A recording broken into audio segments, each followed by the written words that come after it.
Okay, let's talk about how to unlock a Google Sheet. There's two different things you can do, and I've been selling templates for 6 years now, and I get this question more than anything. Um, you know, and it's I've got a Google Sheet and I can view it, but I can't edit it. So there's two things you can do. Number one, you can hit File, make a copy, and you can see right now, like this is a sheet. I can't access any of the drop downs, any of the data. I can't change. I can't, nothing works. What you can do is go to File, make a copy, and now you'll have an editable version that's connected to your Gmail account. As you can see now, look, now I have all the drop downs. This works. I think I did this cool thing on this database where if you hit complete, it moves to a different row.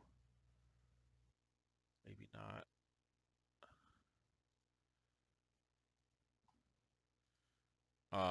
But you can see that's one way. You can hit file, make a copy. Simple as that. Because there's a lot of Google Sheet templates out there that you might see online. They'll give you view only access and you want to kind of play with the formulas or see it more in depth. Just go to file, make a copy. Now, the other thing you can do, and this is if you've got if there's tabs and they're hidden or locked, and for whatever reason you need to view them, you can go to File, Download to Microsoft Excel. If you do that, any hidden or locked tabs will be unhidden, and you'll be able to view the data in Excel. So that's a couple interesting things with Google Sheets, security functions, and just generally how to get a sheet unlocked. I deal with this. This is probably the most common message I've sent out of anything I ever say. It's they ask how do I access the sheet, and I say go to hit file, make a copy. I don't know how many times I've said that. It's been a lot though. Um, so that's all I got for you on this one. Now, curiously, trying to figure out. I thought that there was a script in the sheet. It might be. Uh, let's see. Let's see here. Where is the scripts? I feel like when you hit complete, it was supposed to move it over to the database. Yeah, let's see here. Oh, I wonder if it's because I made a copy of it. Oh, that could be interesting. So do you have to have the same name for the script to work? That's actually curious. So let me update the name here. Because when you switch to complete, oh, there it goes. Yeah, okay, so that's another good tip. So if you have, yeah, you have to actually, for some reason, the name here has to match the name of the source document for the script to work. I'm wondering, get sheet by name completed. So this is just a little code to say, any cell that's marked as completed in column I should move over to the completed tab.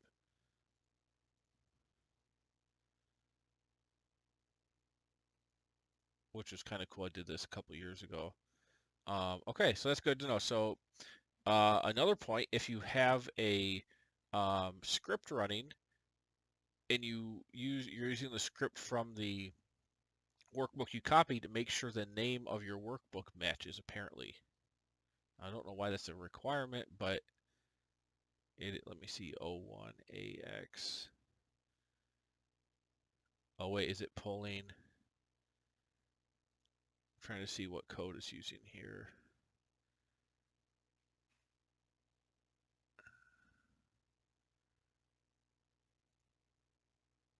See, this should be separate from the original. So if I close this one out, this is the one we copied or made a copy from. Uh,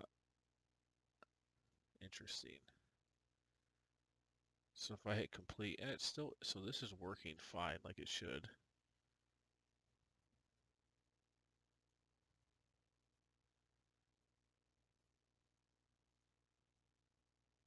Yeah, so all these are going to completed.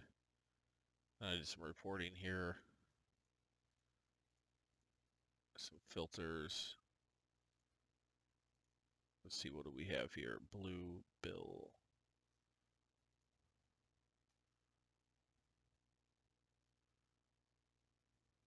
January 18. I'm just looking at the sheet here.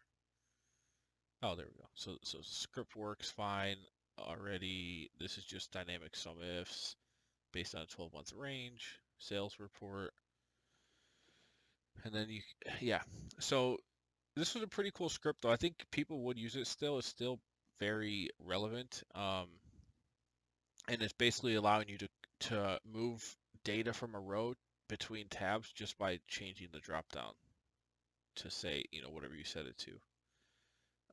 So very cool here. I'm just curious why we had to have the name of the file.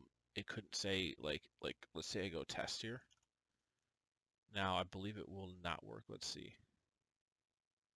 No, it still works with a different name. Why? I don't know why it wasn't working at first, unless it was just kind of lagging. But it's working now. Maybe it just had to be. I don't even know. But that's interesting. Okay, well, have a great one, guys. Just a little tip: Google Sheets. It's got all. Google Sheets is really nice, by the way. Really, really nice. I prefer it over Excel, but everybody still likes Excel for financial modeling, so I still build everything in there. But I have done some cool database stuff with Google Sheets, and this is just one of the many. You can check out more. I've done hundreds of different templates. You can see smarthelpme.com. You can go to the financial models tab here and look through everything. My Google Sheet stuff is, I've got some stuff in accounting and finance, like the accounts receivable and payables, completely built in Google Sheet. There is an Excel version, but the Google Sheet ones, I like it better. Google Sheet inventory tracker. I put all the cost of goods sold FIFO based in Excel and Google Sheets. What else is in Google Sheets? This profit and loss cash flow tracker, real data. A lot of this. So the employee training tracker, the employee tracker to track like benefits and stuff. All that's in Google Sheets. What else? Gantt schedule. That's in Google Sheets. I also have some database stuff. So this is actually what I just had opened up. I think this one, advanced data, no, probably this one, database tracking and reporting with filters and scripts. So this is the one I actually just showed you. There's another one I did here with multiple criteria, and you can kind of make a pass-fail logic. This one has some cool stuff in it. But yeah, that's all I got for you today. Check out all the models. You can buy everything I've ever built for $9.99. I do a lot of startup models for SaaS, real estate, industry-specific startup models, joint venture cash flow distributions, just lots of math and logic stuff in Excel and Google Sheets. Alrighty, take it easy.